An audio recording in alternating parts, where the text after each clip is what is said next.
Okay, so good afternoon, everybody. Let's complete our discussion about microbial growth. And this is where we ended off last time, and by looking at the structure of a typical bacterial growth curve.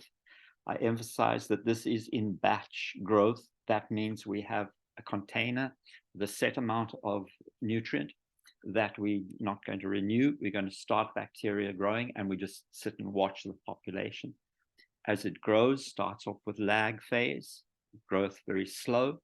Then it enters into log phase, which is very rapid growth, where the generation time is at an optimum and is constant. As nutrients are depleted, as waste products are accumulated, growth slows in stationary phase, where as many cells die as are created through reproduction by binary fission. And then we enter into a death phase, which is also exponential. It's a log phase, but it's the reverse of this log phase. It's exponential. If we plot it on a log scale, we'll see that it is a straight line. And as many more cells die than are created until the population actually is extinguished. I emphasize there may be a few cells which hang on through dangerous times, which are persister cells. And in clinical situations, those may be important in reestablishing infections. So the first question to ask is, how do we know this? Well, in order to know this, we have to be able to count how many bacterial cells there are in a culture or in a sample or whatever.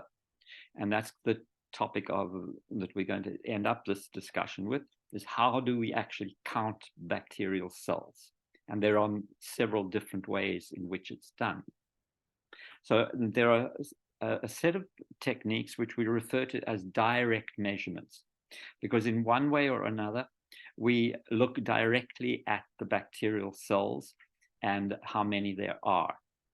And these, the four that we're going to discuss, the plate count, a filtration method, one I'll only refer to, which is the most probable number method, and then direct microscopic counts, which we'll discuss in little detail. So, first of all, it is relatively easy to plate bacteria onto a plate and separate them out one from the other so that the cells are separated, and each cell then grows up to form a colony. You've seen this already when you do strict plates and things like that. That is what you're doing. You're effectively spreading out bacteria one from the other until they are single, form a colony, and you can observe that colony. Now we can adapt this to actually count how many bacteria are present in a solution. So for example, I have a water sample here, and I can take a certain volume of it, a known volume. This is very important, a known volume, which is a subsample. It is effectively a dilution. I'm not pouring the whole sample. I'm just taking a subsample.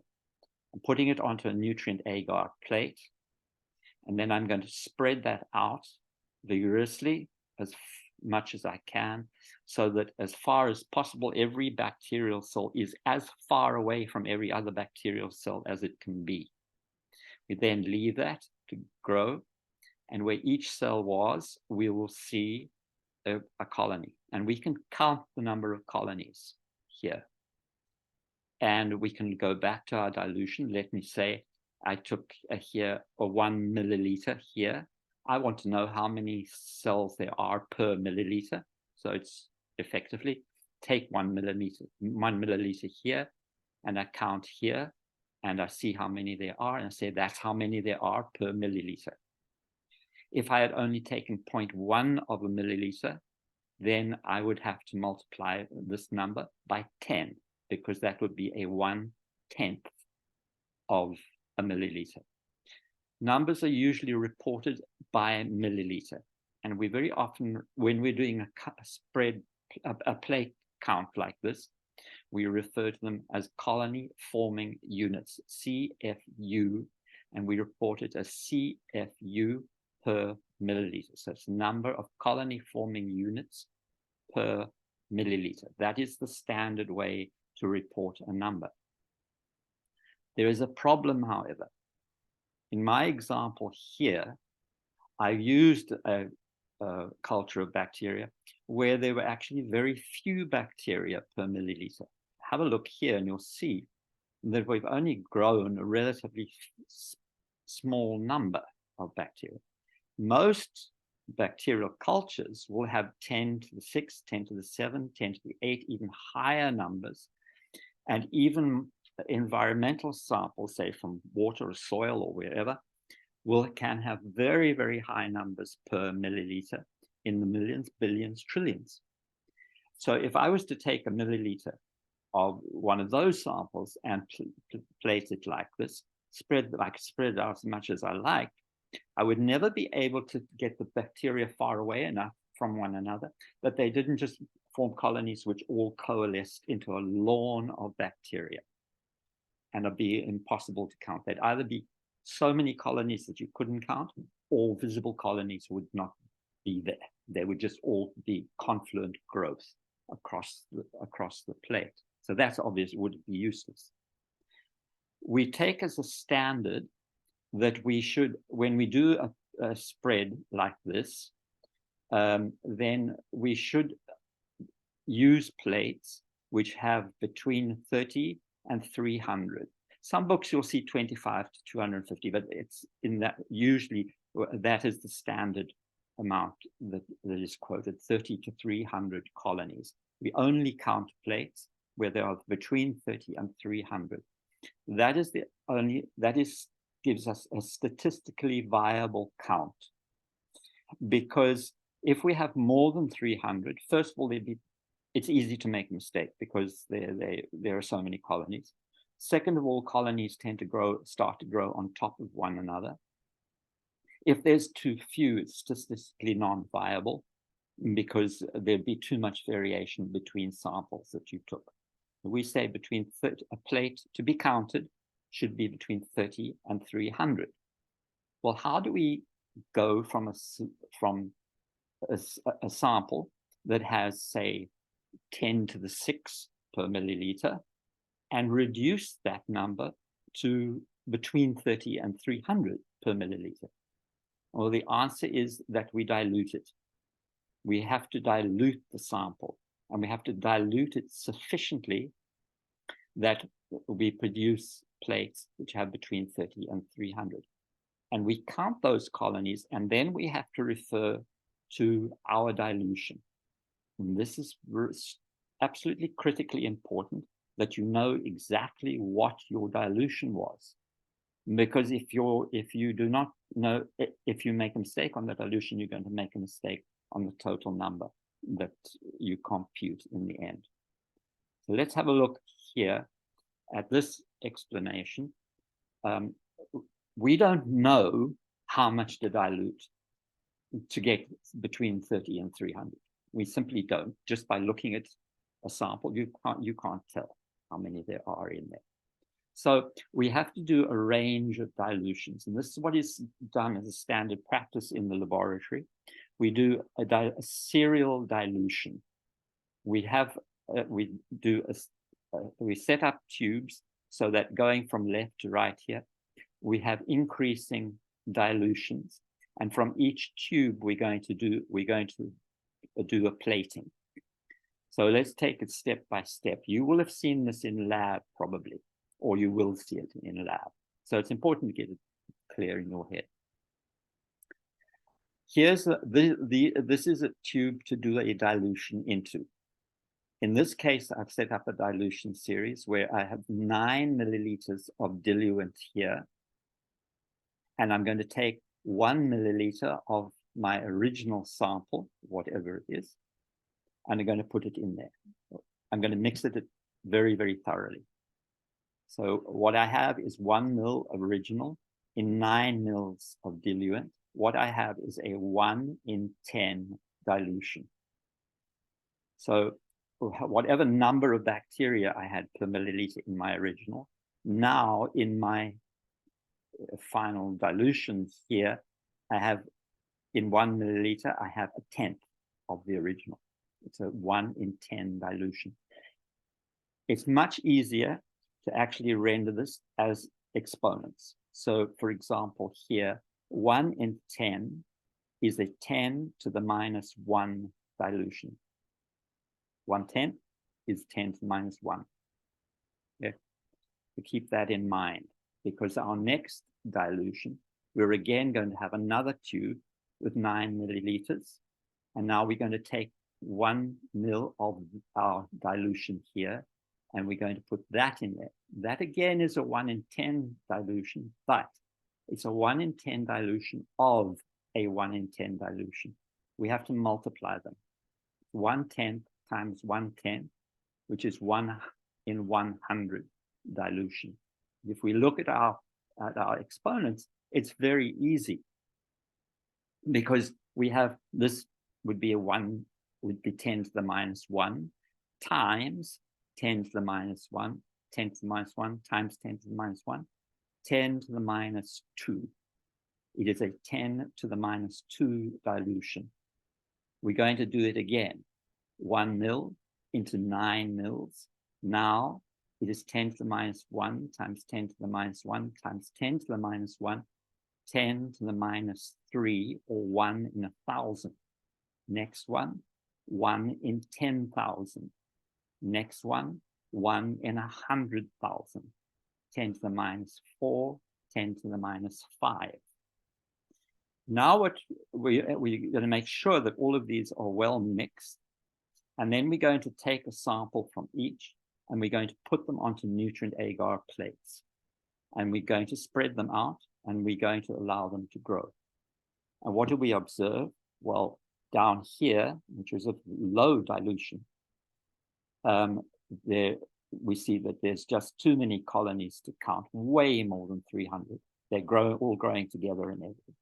This one here, 1 in 100, still a huge number of colonies. You'd be there all afternoon trying to count those, and it wouldn't be accurate because they're growing on top of one another. We discard this plate, we discard this plate. But look here at this plate here, and you'll see that there's between 30 and 300. And even this plate here may have, I think that this is too few to count. I'm not going to sit here and count them now, but it looks too few. So this one, our 1 in 100,000 dilution, 10 to the minus 5, way too few, far below 30. This one probably below 30. Exclude this one, exclude this one. And here's the Goldilocks plate, and that is the plate which is just the right dilution. And we'd count all of these colonies here. We count how many there are. Now, how do we work out what the total in the original was? Well, it's very simple, because all you have to do is divide the number of colonies by the volume, by the dilution. Remember, realizing that when I say this is 10 to the minus 3, what does that actually mean? It means that in 1 milliliter here, I have only 10 to the minus 3 milliliters of my original. So this here, the 10 to the minus 3 is my dilution. I'm going to divide however many this is here by 10 to the minus 3. And let's just say that I end up with, let's say there's 30 here, and I'm going to divide whatever, I'm not going to work it out at the top of my head. But what we end up with is a number which is computed from the number of colonies that we observe, which was the number of bacteria in 1 mil of our dilution. We're going to divide it by the volume, by the dilution, remembering that that dilution is actually the volume of original that is now remaining. And the resulting number we report as colony forming units per milliliter, CFU per milliliter. And the reason we use that term colony forming units is because, strictly speaking, although we assume that each colony is formed from one bacterium, In reality, there may be some which are where two cells were lying very close to one another. We just accept it as a statistical anomaly, but we refer to total count as colony forming units per milliliter. And I'm just going to say that we do not normally only do one plate. Okay? We may do one dilution series, but we normally do several platings, and we take the average of them and work out how many colony forming units there were. So it's a relatively simple, in basics, it's a relatively simple technique, and somewhat laborious, but it works. I do want to point out, though, that this is not a rule. Okay, we don't always do a dilution series like this, 1 in 100, 1 in 10, 1 in 100, 1 in 1,000. We may, in fact, set up an even higher dilution, depending on our experiment or whatever it is. We can adapt this dilution series to our purposes. We might, for example, have our original tube be 9.9 milliliters of diluent and add only 0.1 mil of the original sample. And that would be a 1 in 100 to start with. And we could then do 1 in 100, 1 in 10,000, et cetera, all the way down. We can modify the dilution series to suit our purposes. This is just a simple example of one.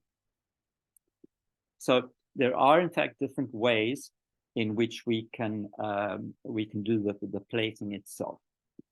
And there are two standard ways to do it. The first is to do the spread plate that I've already kind of shown you. And I think that this is probably one that you will do in lab. So a spread plate, well, here's our the dilution that we're using from the previous dilution series. And in general, we usually spread 0.1 milliliters. You may spread 1 mil, but usually we spread 0.1 milliliter, remembering that that is a dilution in itself, because it is only a tenth of a milliliter. So let's just say we're going to put in 0.1 milliliters here and the spread plate. You just spread it out with a spreader, sometimes called a hockey stick. And you spread it out evenly, as I described, and leave it and incubate it, and then count the number of colonies. And the colonies will grow on top of the medium, like that. So this is really easy. There's just a couple of things to tell you when you do this in lab. The first is that when you do the spread, you have to spread until the liquid is completely absorbed by the agar. If you leave pools of liquid, the liquid will acquire nutrient from the medium, and bacteria will then bloom in that little droplet. And if you then spread that, you'll just spread gazillions of bacteria. Instead, quite rapidly, we need to spread this out so that all the liquid is absorbed before the bacteria have time to start reproducing. So that's a spread plate. Very simple and easy to do and easy to get results from. The alternative is to do what's called a pour plate. And in a pour plate, what we do is, so this is an empty Petri dish here. It has no medium in it yet. And we put our sample in here, and at whatever size we choose, 0.1 or 1, of course, keeping careful record of what it is. And we then pour cool agar, not set agar, but agar that is close to setting. Remember what I told you about agar. This is one of the useful things about agar. You can cool it all the way down to about 45 degrees or so. Bacteria will still be quite happy in it for a little while. So we can pour cool agar into the dish and quickly swirl it around to spread the sample out. And we swirl it around and around and around and around, and then let it set. It will set very quickly. And we then let them grow. The thing to note about this, though, is you don't only have colonies on the surface, but you have colonies embedded in the medium as well, which you need to make sure that you count. This has the pore plate has the advantage that we can actually use larger starting samples. Here, we could put 1 milliliter onto the plate here, but it would take you a long time to spread it and have it absorbed by the agar, and you run the risk then that bacteria might start reproducing, and you get a false count. So with spread plates, we usually only use 0.1 milliliter. Pore plates, you can use a higher starting volume to do it. And this is the critical thing here, is actually swirling this agar without spilling it off the side, which is very easy to do, but swirling it enough that you spread them out sufficiently. But both of them relatively easy, quick methods, which is fortunate, because when you do when you do a dilution series like this, especially if you're doing replicate plates, you end up with a lot of plates that you have to do. So a good, quick way of spreading is advantageous. Okay, so that is the dilution and spread plate. In my hints to you in revising this and in learning this for lab is to make use of the exponents. And remember that what you're going to do is you're going to divide, to get your original population, you're going to divide your final plate count by the dilution.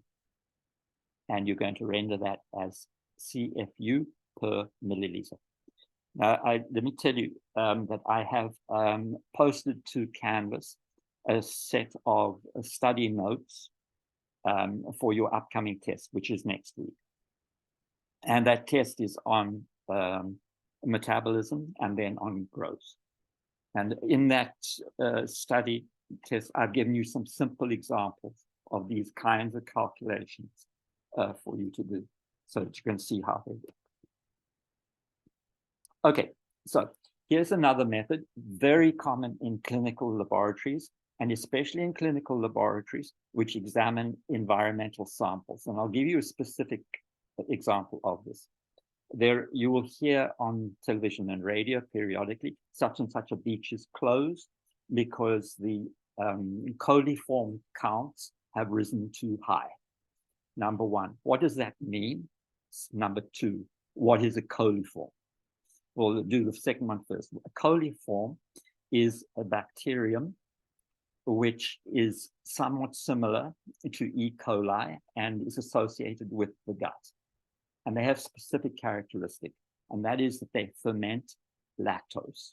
So they grow on McConkey's agar and they ferment lactose. Why we want to count them is not because they're inherently dangerous in water, but because it's an indicator of fecal contamination. These are enteric bacteria, and their presence in water, like a beach or a lake or whatever, is an indication that there is sewage contamination.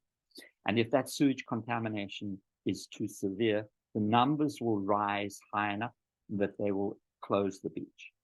And for fear that there are other pathogens being released into the water. So this is a standard laboratory method for examining water samples. We make use of a filter, and this is a special filter. In fact, it's a plastic filter, which has had holes of a very specific size blasted into it in a cyclotron. That is where these are produced, and if we pass a water sample through them, they will trap bacteria on the surface of the filter. And that is exactly what we do. We take a water sample and we pass through a set volume of water or a dilution of it that we carefully set up. So we pass that water, all the bacteria that we pass through will be trapped on the surface. So that's important to realize. Every single bacterium is going to end up stuck to the surface of that filter. Once we've passed the sample through, we lift the filter off the filter apparatus and we drop it onto a nutrient agar, or rather a differential agar. In this case, this is McConkey's agar. And look what happens. Wherever a bacterium landed and stuck to the filter, a colony will grow, much as we've seen before.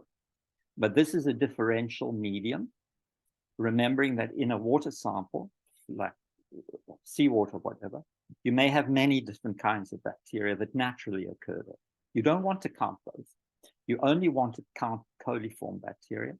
And this is selective, first of all, for gram-negative bacteria, but it is differential in that the coliforms are the only ones which will produce a dark colony like this because they ferment lactose. So they appear as these distinct purple colonies. You count the number of purple colonies, you know the volume that you pass through the filter or your dilution that you pass through the filter. And so then you can work out the total number of colony forming units of coliforms per milliliter. And that is what is referred to as a coliform count.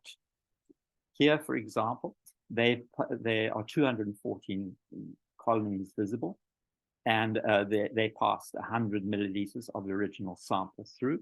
And this would give you a count of 2.14 per milliliter, 214 per 100 milliliters and of coliforms. And that you look up on a standard table to see whether that is an acceptable rate. I'll tell you that it's, in this case, it's not. Okay. We need to drop it, I think, below 1.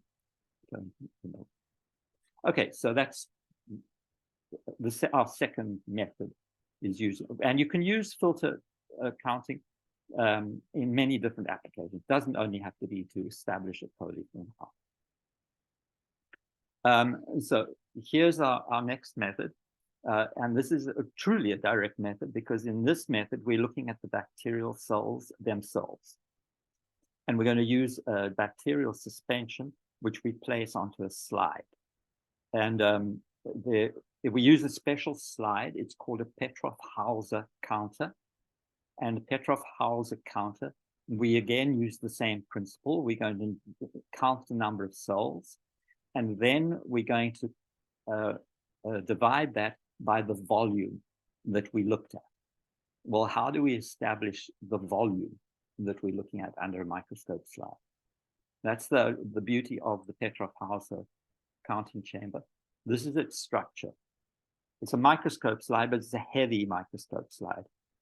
And it's very robust. It has these grooves cut in it, and the grooves isolate ridges here. So here's one ridge here. Here's another ridge here. This ridge in the middle here, although you can't see it easily, is actually very, very, very slightly lower than these ridges. So marked onto this middle ridge here, there is a grid, engraved grid of squares. So all we do, we put our sample of bacteria here as a drop onto this middle ridge here. And on top of it, we place a special cover slip. It's only special because it's rigid, so that it doesn't get pulled down by the liquid. It stays rigid across the top. And what we've done here is really clever, because underneath this slide, there is a space. And if you think about it, if I have squares described on this middle thing here, I have the area here. If I know that depth there, then I can work out the area, the length times the width of the square, times its depth, gives me a volume. So underneath each square that I observe, when I look through with a microscope, I'm going to see the squares. Underneath each square, there is a constant volume of liquid. It's a very small volume. In fact, one big square like this contains 1,250,000 of a milliliter, a very small volume. What is that very small volume? It's a dilution. It's a subsample of our original sample. Now, what we do is we're going to place a drop of culture or environmental sample or whatever on tetraphase, put on our cover slip like this, and look through the microscope. And this is what more or less what you observe. You can see the bacterial cells directly. We usually count with it, we count the number of bacterial cells in a big square like this, and we do a set number of the large squares. And it's we actually, you need to do it so that it is statistically viable. I'm not going to go into that now, but simply to tell you, there are set ways of determining how many large squares you should count that are then averaged. And we know the volume of liquid underneath. We divide the mean number of cells observed by 1,250,000 of a milliliter. And we end up with a count of the number of cells per milliliter. It's a very simple system. All that you need to remember is that there is a space underneath here, which gives us a constant volume under every large square that we see. So there are a couple of problems with this, which I'll just mention. The first is it's very difficult to do if you have bacteria which are motile and actively swimming around. So if that is the case, we will usually kill the bacteria. We'll fix them with a drop of formaldehyde, something like that, in order to kill them, to stop them swimming around. And then there are some rules. For example, if a bacterium happens to touch a side like this or protrude partly over a line, you usually make a rule for yourself that you only count bacteria that protrude over this line and this line, so that you exclude that line and that line. And that means that if another square, you just do exactly the same, remembering that this line is that line for this square. You see what I mean? You can't for every square count all the bacteria that intrude on all the lines, because in doing so they're intruding on other squares. No, just a couple of rules. The take home is, again, what have we done? We've taken effectively a dilution to take a very small volume. We count the number of cells in that volume, and we divide the number of cells by the volume to get the number of cells per milliliter. So that is a direct microscopic count. So here's our last method. It's not on that list that I gave you earlier, because this is called an indirect method. And in the indirect method, this indirect method, we're going to make use of a spectrophotometer. And a spectrophotometer measures the amount of light that is impinging on a sensor. So, for example, we have a light source. And here in the spectrophotometer, we have a detector of some sort. So, yeah, if there is no interference with the light, then it measures a certain level of light coming through. Now, if I put in between it something like a bacterial sample, which contains lots of cells, those cells scatter and absorb light. They are, in fact, turbid. That is the term. If they interfere with the passage of light. And you can see that in a dense growth. You'll see it in a tube, for example. You can see that the tube is turbid. It indicates that there is growth present. So the more bacteria, theoretically, the more bacteria there are in this tube, the less light is going to pass through. They are going to absorb light. And the spectrophotometer measures the absorbance. It measures how much absorbance there is. So that is fine. We know basically the more bacteria, the higher the absorbance is going to be, the less light is going to pass through. But how do we relate that to the number of bacteria? This is why it's an indirect method. We have to initially do an experiment, first of all, to establish the relationship between absorbance and actual bacterial numbers. So this is usually only done for log phase of growth. At lag phase, there are too few bacteria, and the absorbance is too small. You can't actually measure it.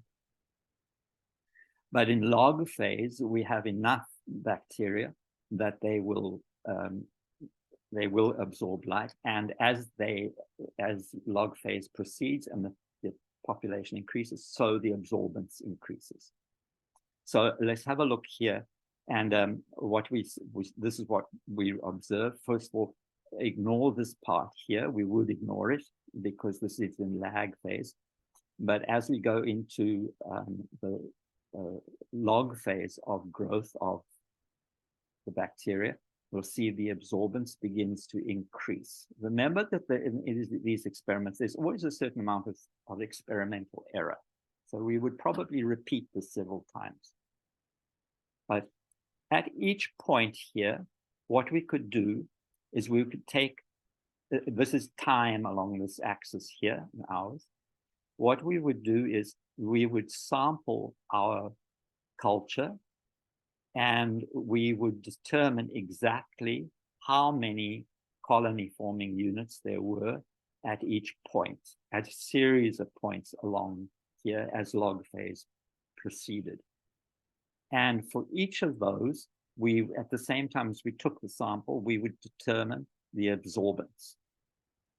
And what we would observe is basically that there is more or less the straight line increase in absorbance as log phase proceeds. And we can determine for a series of points along log phase, for which we have a corresponding absorbance, how many cells there actually were present at that time. So now what have we got?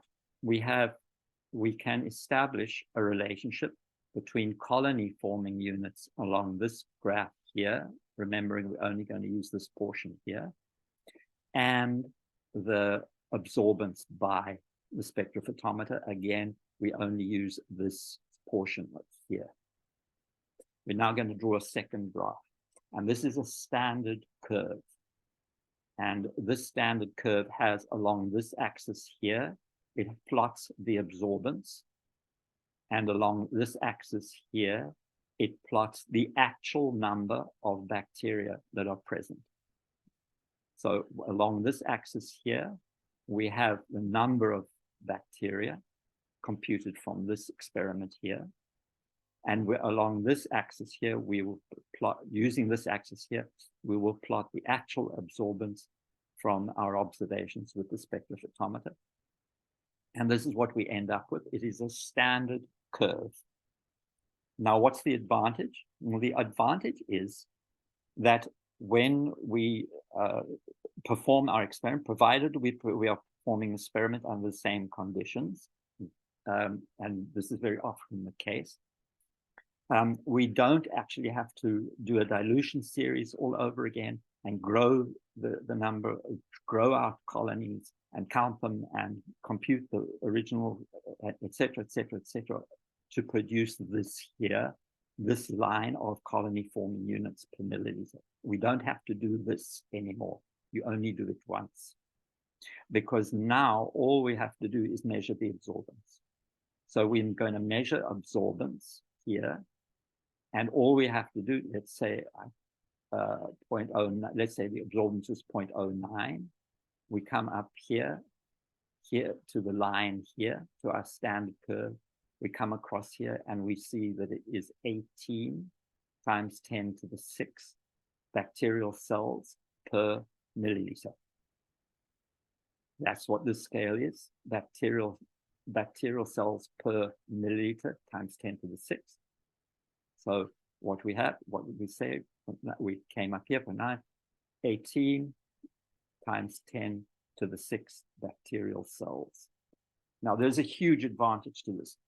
And one of the things I should tell you is that for very well-known bacteria, such as E. coli, for example, under set experimental conditions, we can actually just look this up. We don't have to do this curve ourselves. It's been done so often under so many different conditions that actually you can find it and just use the absorbance. But if you're using an unknown bacterium, or if you're doing wildly exotic conditions or whatever, you might have to do an initial experiment. I will tell you that there is going to be a question in your test asking you to work out, do a brief explanation of one aspect of this, and then I want you to I will ask you to actually work out work out some data from this standard curve. Okay, so that said, let me remind you that your test is next week, your second test. There are study guides put up on online for you on Canvas. And so the test will actually be 1 hour, and it covers metabolism and bacterial growth. And those are the only two things that it is going to cover, even though we will be starting, we will be starting our DNA studies for the next couple of weeks, but your test next week will only be on metabolism and growth, okay? And please use the study guide, and please, in addition, I will put up a new assignment and use that not only to get the points from the assignment, but use that assignment in order to revise as well. The assignment on metabolism has been up for some time. One on growth will go up this week. Okay, and then I'll see you during the coming week.